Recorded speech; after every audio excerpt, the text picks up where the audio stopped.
Loads and loads and loads of you have got in touch and asked about studio flashlighting, and we thought what better way to introduce you to that subject than to bring you along on the second day of a 2-day shoot where I have set up a home studio inside one of the meeting rooms here at Intergage. Now Intergage are the company who drive and power our website for us, and every year they get me to come along a couple of times and photograph the staff. Those images will be cut out and used on the website or in their marketing literature, etc. Because this is day 2, my studio setup is already there and waiting to go. So while I climb the stairs, why don't you have a look and see how I put it together?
So that's the quick version.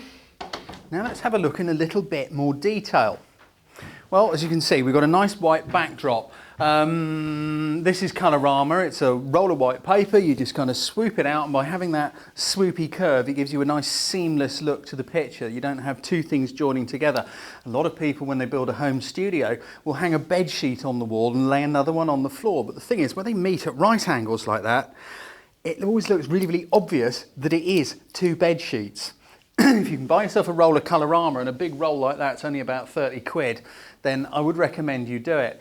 Now I know we've got a lot of space in this room. In your front room, in your living room, you probably haven't, but just shove the furniture out the way, put some in the other room. You don't have to have such a large roll of Colorama. You can of course also buy Lastalite. They make pop-up backdrops. You could just go and get an old bed sheet, hang it in the garden and do some cool stuff with aerosols and make a backdrop if you wanted. The reason I'm using plain white is because these images are being shot for a particular purpose. They are for Intergage, our web marketing company. All of their members of staff are photographed at least once a year so that they can keep their website up to date with them doing cool stuff, and they'll be adding graphics and all the rest of it. So I want to shoot them on a plain white because then they can be cut out from that relatively easily, or if they don't need to be cut from it, the background colour of the site is white, so it will just kind of blend in. Roll of Colorama on a swoop. Now the business end, studio lights. There's 2 of those sitting in here. As you can see, they're pretty big. Really all that is a great big one of those. It's just a great big flashlight which is on the end of a stalk, and you can do the same with these as you could with either that or a speed light you might have on the top of your camera, where you can point them around. You can modify the light with diffusers and stuff. You can bounce them off the ceiling. You may notice that's how I've got these set up at the moment. The light is set to bounce off the ceiling. More on that in a minute. Let me just bring one down and you can have a closer look at what we've got here. These lights are Bowens, and these are very, very old Bowens. I've had these a long, long time, but they are very, very powerful lights. I don't know if you can see at the bottom here, we've got 800E. The output of a flash unit is measured in watt seconds these days. It used to be joules, but a watt second or a joule, it's much the same thing. That number kind of lets you know how much light you can thump out.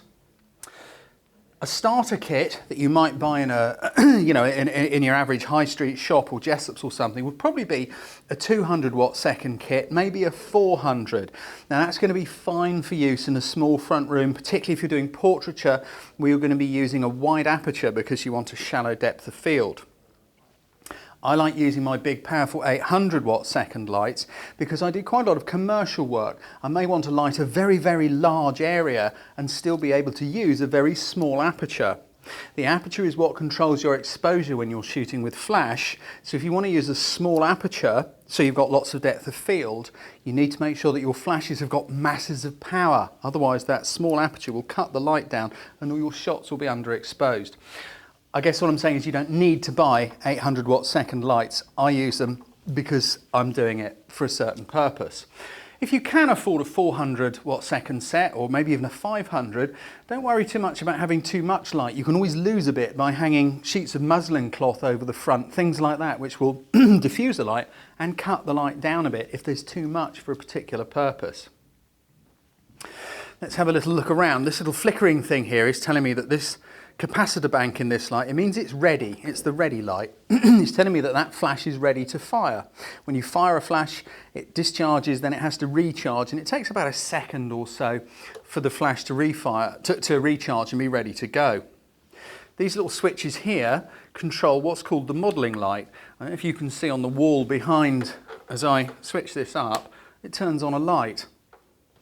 The modelling light, as you can see inside there, it's just a light bulb which is mimicking the light that the flash will produce. A flash burst happens incredibly quickly and you're not able to see the quality of the light in a flash burst. But by having the modelling light on, you can move the lamp around and look and see where the light's falling. Where are the shadows? Is the light harsh? Is it soft? Does it need an umbrella or a softbox to soften the light?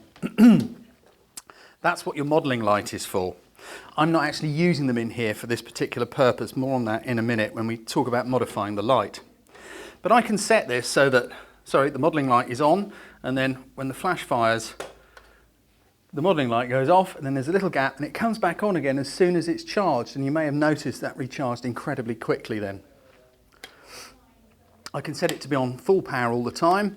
There are various options, and there's no point me talking about them on this light because it depends which light you've got. Some have sliders. This is my power output switch. If you can see around the bottom, there are these little sort of half moons. So if I put that round to there, that will be on full power, half power, and so on. So that's where I vary the output, and that's my on-off button. There are two ways I can fire this. There are two ways I can connect to it. It uses a big old-fashioned jack plug, and I can either plug it in the top or plug it in the front. Onto this jack plug, I've got what's called a slave. This is a photoelectric cell. The way I'm going to trigger my lights is by using other flashes to trigger my flashes. You could have a cable plugged straight into your camera, but with old lights like this, it's not necessarily a good idea to plug these directly into a modern digital camera because you can cause damage to the camera, but I don't want to get hung up on that. More modern lights, you can have radio slaves which would fit onto the top of your camera. It's a little radio control unit which will sit on here. You switch it on. Every time you press the shutter button of your camera, it sends a little radio signal to a receiver on this end, which then fires the flash. But I'm going to use slaves. By slaves, what I mean is I'm going to use this little flash on my camera, and when this little flash fires, if I stand here, you should be able to see it happen. If I point that up at the ceiling, when I fire this camera, the flash should be picked up by that and the big one will fire. There you go. Did you see that happen? I'll tell you about setting that up in a minute. So modifying light coming out of your studio lamp. Well, this little thing I've got on here is called a spill kill. These are things you can take on and off the front. Spill kill does what it sounds like. It sort of kills overspill of light, so I don't get light going where I don't want it to, and I can kind of direct it to an extent. You could put a softbox on there, which is a great big kind of, I don't know what you call it, translucent fronted black box, which will soften light that comes out. The most common thing, of course, is umbrellas. You could use a translucent umbrella, such as this one. You can fit it on. I can sort of poke that in through the hole. I'm not going to do it, but I can sort of push that in through there. Hang on, I'll try and... I'm going to mount it up properly. There we go. So I can put an umbrella there. The flash fires, the light hits the umbrella, a percentage of it will be reflected back and land on my subject. Some of it will go through the umbrella and rattle around in the room, which kind of gives a slight lift to the light. There's slightly different qualities of light. What you have to do is to go and experiment with these, try all these different light modifiers and make a note of which one you're using in which shot. And then you will start to learn through experience what gives what look, because there isn't a right or a wrong. Now, generally speaking, you might not want to fire a powerful flash directly at someone like this. I don't know if you can see it if I turn the modelling light on, but hang on, try to work out how to turn the modelling light on. That light on the side of my face is probably not particularly pleasant, is it? It's going to be very, very harsh, and there's going to be shadows on this side. Well, that's why you have a modelling light, so you can see what things are likely to look like. So you wouldn't want to fire that straight at someone because it's too harsh, unless that's the look you were wanting. So for example, arty sort of black and white nudes, you may want to put quite a harsh light across someone's body, expose for the highlights and let the shadows go dark, because it gives that contrasty arty look. For this shot, I want very, very flat, even light right the way across the set. I don't really want to get shadows in the background or anything, because as I said earlier, these are going to be cut out and used on a website for a specific purpose. So I want nice, flat, even light everywhere. And what have I got? Something I can bounce light from. Just as I said, you can angle your speed light and bounce it off the ceiling. That's all I'm doing in this shoot with these lights here. I'll just spin that around the other way. I don't want to get the cables caught up. Let's put this back where it was. We'll have a little look at how you set up and meter these lights. There we go, that's pretty good there. Knock that one off. And you may notice I've got these wires, I've got gaffer tape over the top. This is because I don't want anyone to fall over the tape, and I would advise you to do it at home as well. Anyway, there we go. I'm just going to change the setting on this because I want to show you how to meter. How do you get your exposure for your flashes? Well, to get an exposure, you need to have a flash meter. All this is done manually. This is a light meter, and this one has the ability to measure flashes as well as available light. You have to make sure you have your flash meter and your camera set exactly the same. So let's have a look. Let's start at the beginning. I'm using ISO 200 on my camera. So on my light meter, I switch it on, I choose ISO and set 200. So I've now got the ISO set the same on both. If you didn't do that, suppose I had 400 ISO on here, I'm telling this it's more sensitive than the camera is, so this would then tell me an exposure setting for the camera, for the flash, which would be too dark. Make sure they're all the same. Shutter speed. With flash photography, studio flash photography, the shutter speed is not having an impact on the exposure at all, provided you have it fast enough. You have to kind of think that we've got light going on in this room. But if I just took an available light shot in this room, let me just set up my light meter for an ambient exposure reading. At 200 ISO, in the light in this room, I would need, here we go, suppose I'm using f5.6 as my aperture, I would need 1/8 of a second exposure. That's quite a slow exposure, isn't it? Now I'm going to be using a much smaller aperture than that. I'm going to be using f/16, which is a little tiny tiddly widdly aperture, or around that. That's what I'm aiming for, because I want lots of depth of field. So if somebody moves up and down here, I don't want to be chasing their focus, or somebody just stepping forward like that and moving themselves out of focus. By using f/16, I've got tons of depth of field sort of running from here almost right back through this little set. So you need to set your shutter speed fast enough to know that the available light in the room isn't going to affect the exposure. This is called your flash sync speed. I would guess that most modern cameras have a flash sync speed of a 250th of a second. This is the fastest point at which the shutter of your camera is fully open before the second curtain in the shutter sets off to close it, because it doesn't actually, there are two curtains in the shutter, but I don't want to get hung up on how shutters work. Go and look in your book, find your maximum flash sync speed. My camera's maximum flash sync speed is a 250th of a second. So I'm going to set my flash sync speed at 125th. So why am I doing that instead of the maximum one, which I know will guarantee no stray light? Well, for a start, I know that I'm going to need 1/8 of a second to record any light in here.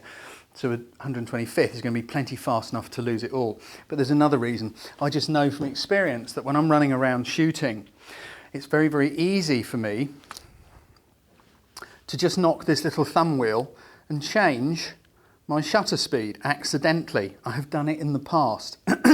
Now I don't want to suddenly realise that I have accidentally slowed my shutter speed way down, and I might suddenly all of a sudden be on a, I don't know, whatever, or sped it up too much, in which case I will have exceeded the flash sync speed, and then I'm not going to get the exposure work.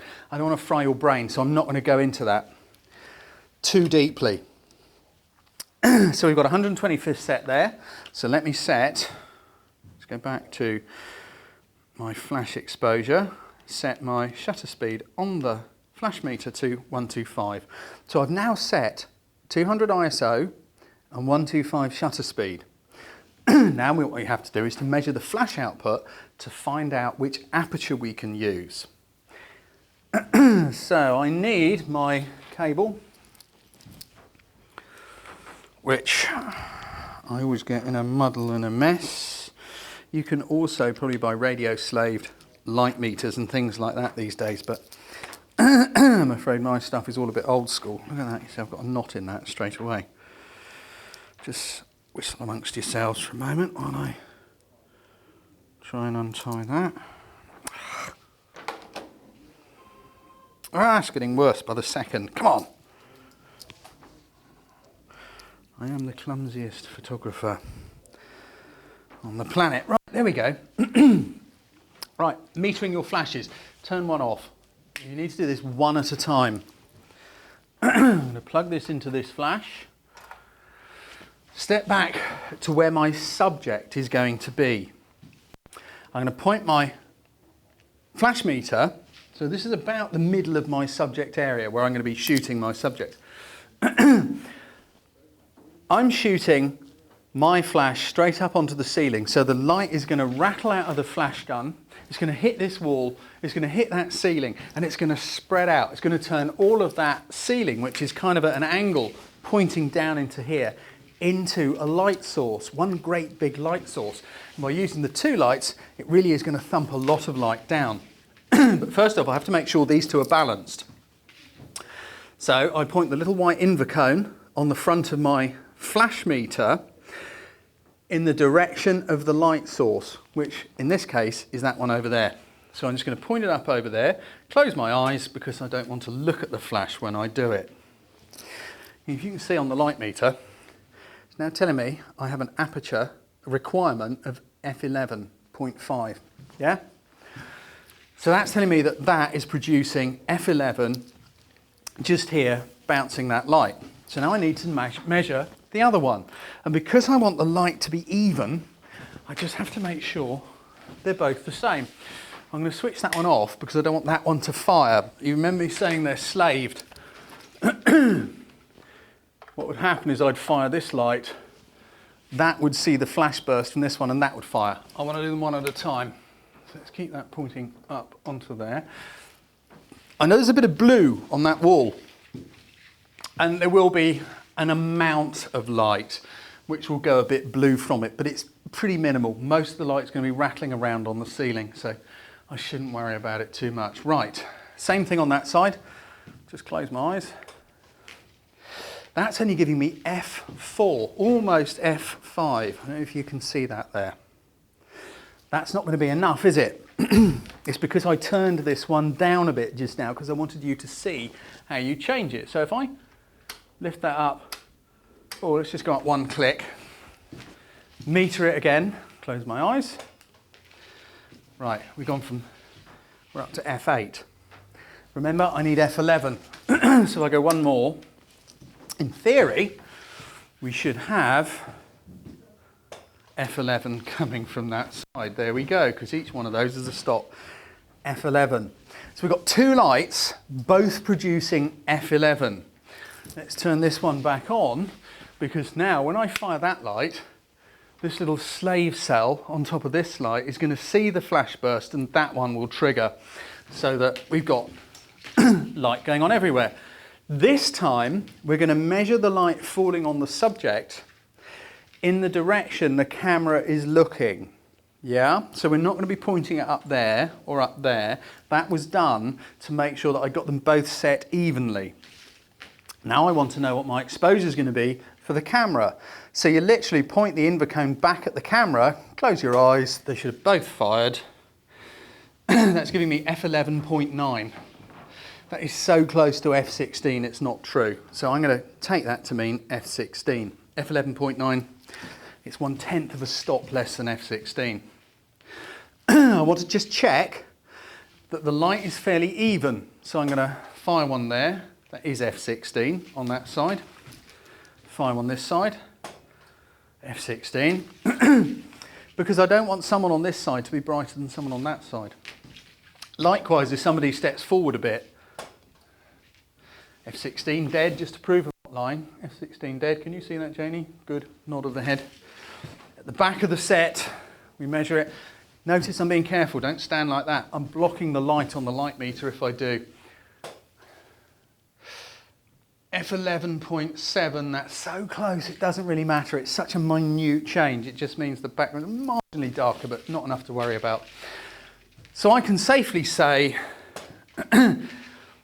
look at that, my exposure is F16. So that is what I set onto my camera. I choose an aperture of F16. There we go. I don't know if you can see those, they're pretty small. You see that? So I've got 125th of a second. Hang on, let's put the info button on. You'll be able to see it better. 125th of a second at F16 using, if I can find my ISO button, there it is, 200 ISO. Everything is all the same.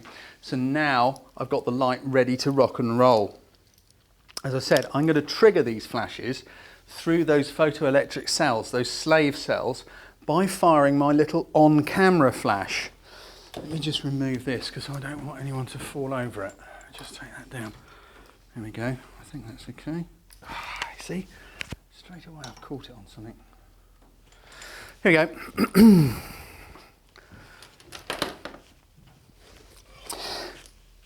You need to make sure that your little on-camera flash isn't going to interfere with the main light which is coming from the studio lights.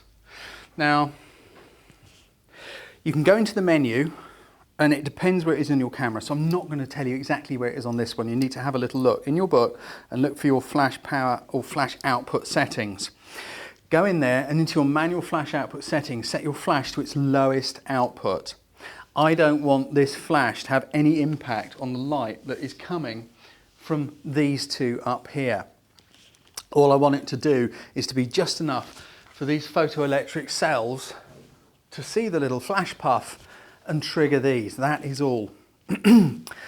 So, considering we were shooting this yesterday, I'm just going to do a quick test shot looking at the set.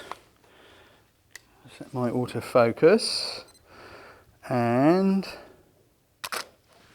There we go. I've just done a shot of the whole set because I can see in my picture that both of the flashes are firing, I can see where the light's going and I can see what's going on. We are pretty much ready to rock and roll. This is triggering the flashes are set up, the background's there.